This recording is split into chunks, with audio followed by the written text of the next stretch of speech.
So this is the GameSir T4 Kaleid. Now this is a controller that you can use on multiple different devices, Android-based, Nintendo Switch, your PC, your laptop, and today we're going to be taking it out and giving it a small little review. Now this is a wired controller, so it's not wireless, which it's up to you whether you like that or not, but we're hoping the cord is at least long enough as well.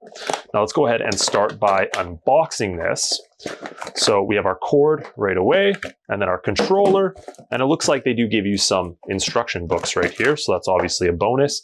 Now you're going to see right away it's that transparent design, really cool. I'll walk through how the buttons feel and everything, of course, and then on the back, that's where we connect our controller. Otherwise, it just looks like kind of like a Nintendo Switch controller a little bit. So first thing we have to do is connect it. So it's just a USB-C plug-in. We can just kind of push it in the back here. It's a little sticky to get in there, but I was able to get that through. Just took a couple presses.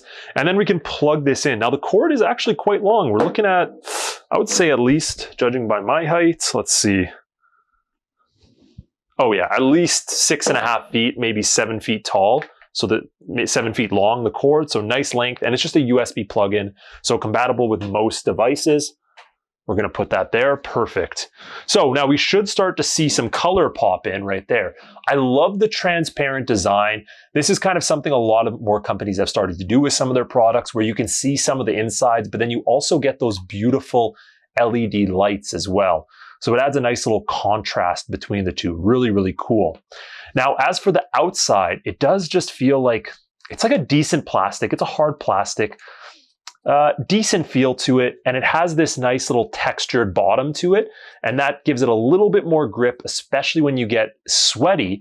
But this top portion here is pretty slippery, so I'm worried during a long gaming session that's going to get a little annoying. Now, as for the joysticks right here, a nice texture all the way around them, so really nice responsive joysticks. Great feel to them. They feel really great quality. The D-pad feels not amazing.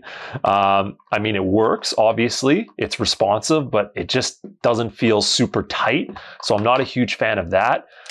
These top X, A, Y, B buttons, just fine, responsive, they click.